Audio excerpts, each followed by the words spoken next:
Jangan lupa like, komen, dan subscribe channel YouTube TVRI Bengkulu dan nyalakan lonceng notifikasinya.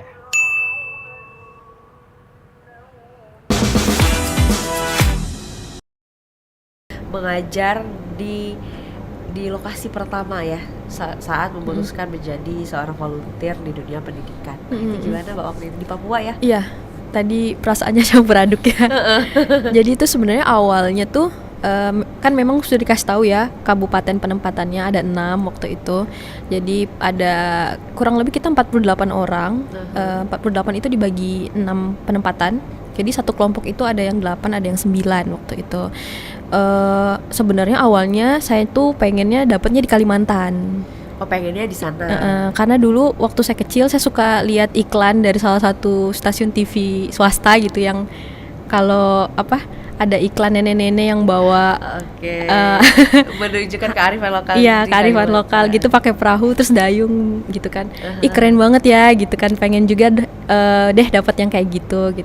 Tapi ternyata nggak dapet waktu itu, dapetnya di Papua gitu. Padahal udah ngebayangin tiap hari naik perahu, ya asik banget gitu kan.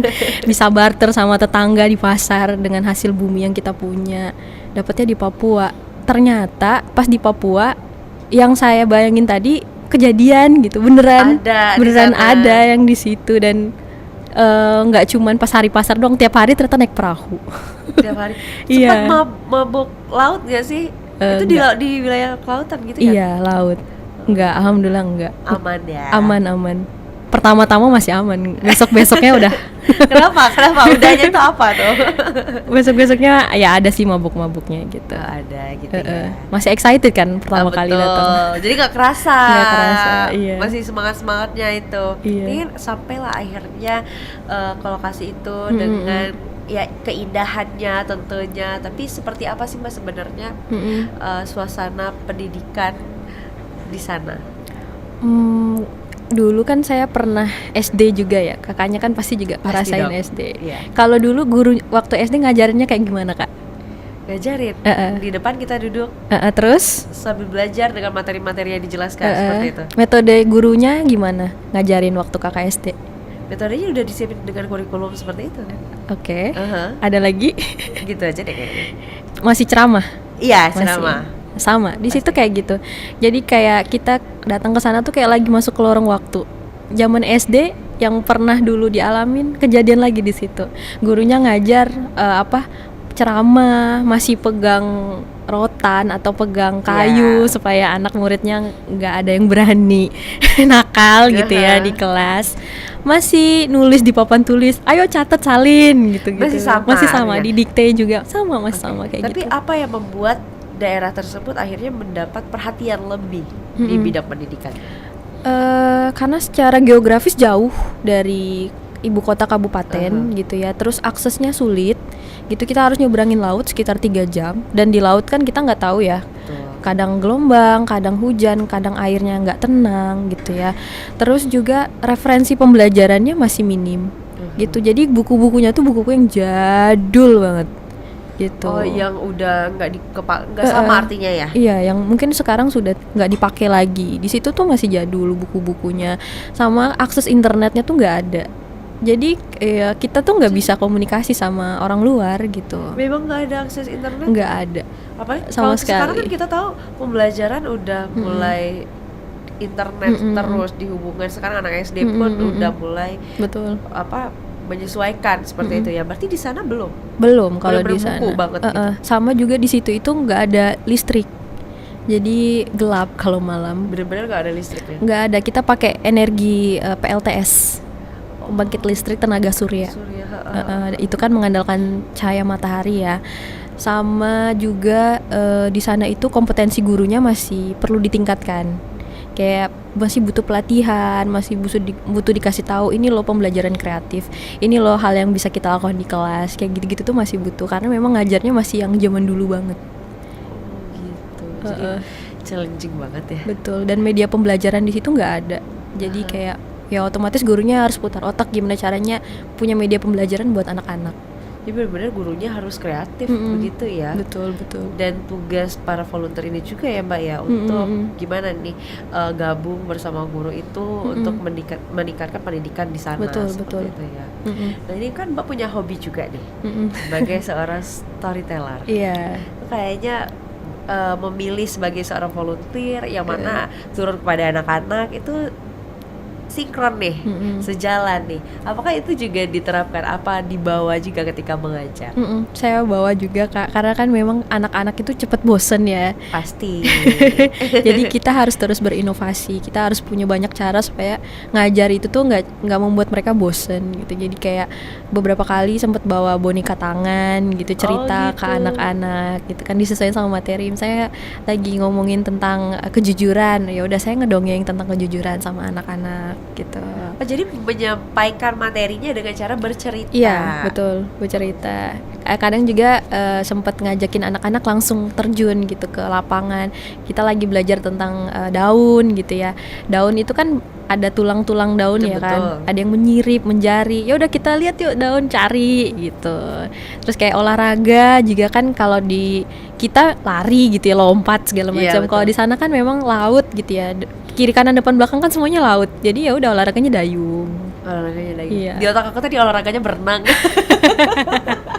Karena kiri kanan berenang berarti nih. Oh, dayung ternyata. Iya, di sana kan pakai perahu. Iya, betul.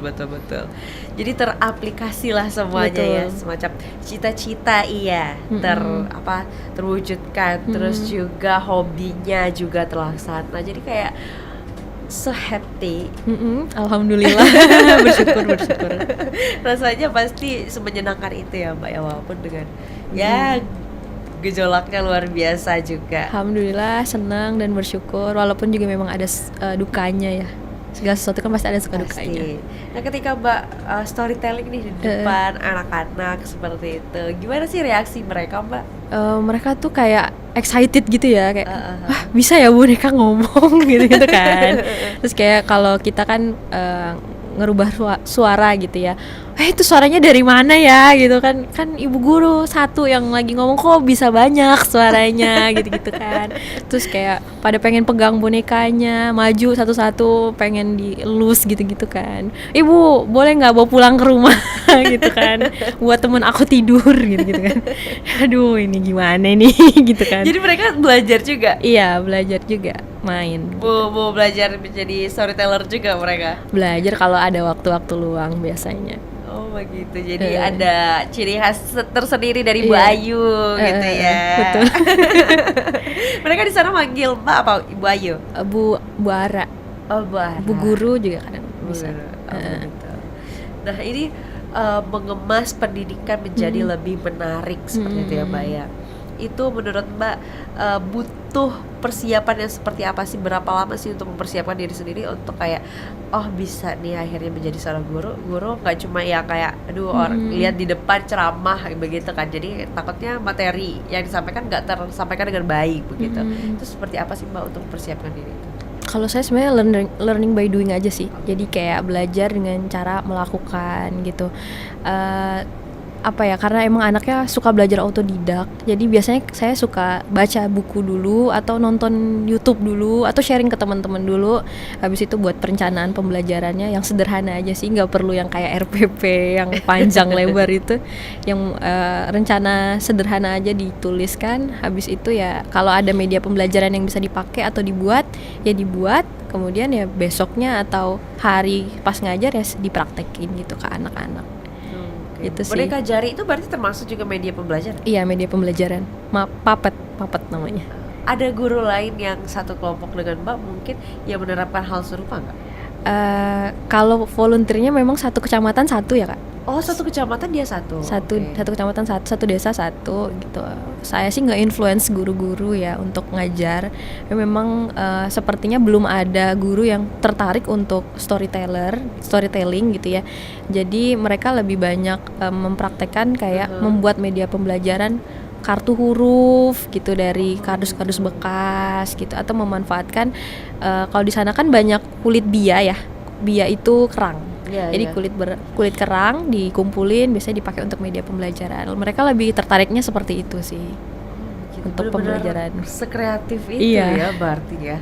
Dan ya kalau Mbak juga ya untungnya nih hobinya juga memang berguna seperti itu. Tapi kalau memang Alhamdulillah. kalau menjadi storytelling itu memang storyteller itu memang baru ketika menjadi volunteer ini, apa sebelum itu juga pernah gitu untuk Memang ajang-ajang mungkin? Memang karena suka anak kecil gitu ya dari dulu, jadi waktu kuliah tuh sempat ikut-ikut lomba gitu. Oke. Emang udah sering ikut-ikut lomba walaupun kadang nggak menang gitu ya.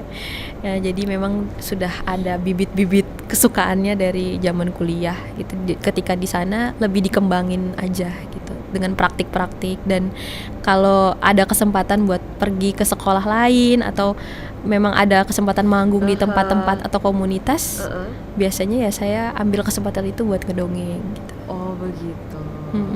Nah ini kan setelah selesai nih, setelah selesai di satu wilayah, waktu itu di Papua itu udah selesai, dan kan ini ikut lagi nih sampai 5 tahun berturut-turut. Iya, Itu kurang lebih. apa yang membuat kayak kecanduan itu apa gitu? Kak, dulu tuh waktu di Papua ya, tempat tugas pertama saya ketemu guru namanya Bapak Melianus Paririe. Saya biasa panggil Bapak Paririe.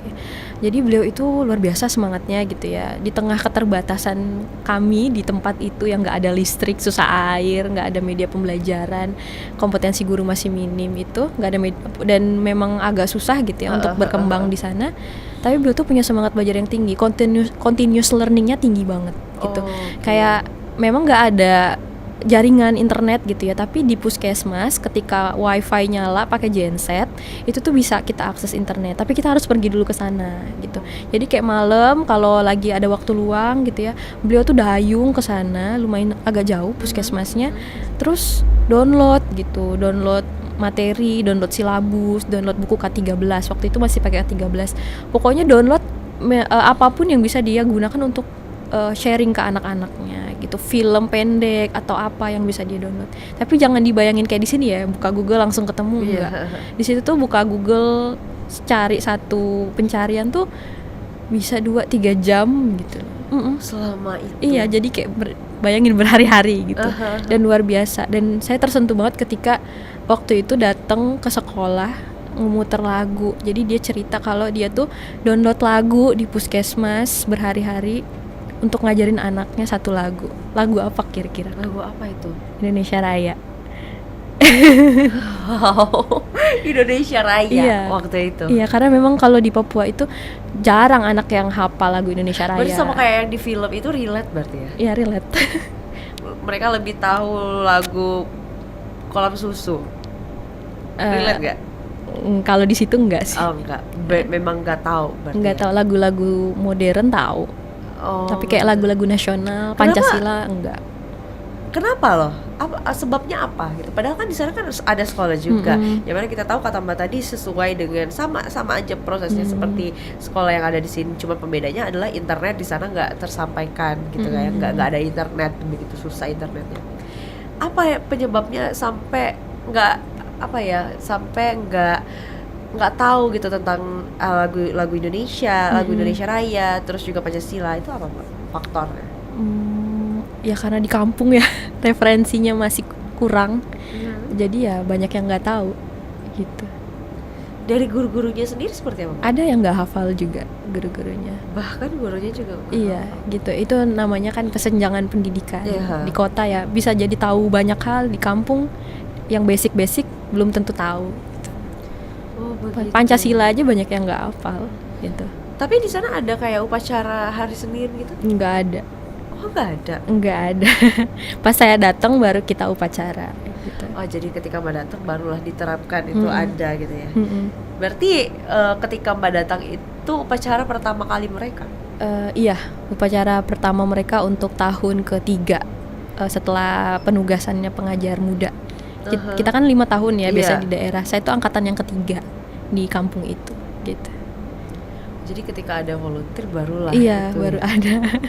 Gimana Mbak? Itu berarti Mbak dong yang melatih Iya. melatih mereka semua. Itu gimana sih mereka ketika Mbak ngelatih itu? Antusias banget ya, alhamdulillah. Jadi memang saya nggak sendiri, saya dibantu sama Bapak Pariririe, sama saya waktu itu ada kenalan tentara Babinsa.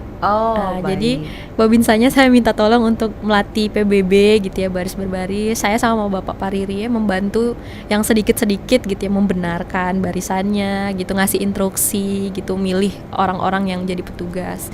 Alhamdulillah antusias banget gitu, dan mereka tuh kayak kepengen, oh kalau bisa tuh tiap Senin upacara Bu gitu kan, gitu. pengen nyobain naikin bendera gitu, biar Indonesia tuh nggak dijajah lagi. Kayak kita harus naikin bendera. Oke, nanti kita lanjutkan lagi. Sekarang kita Siap. jeda dulu ya. Untuk pemirsa jangan kemana-mana, tetaplah bersama kami di Opini Obrolan Pas di sini.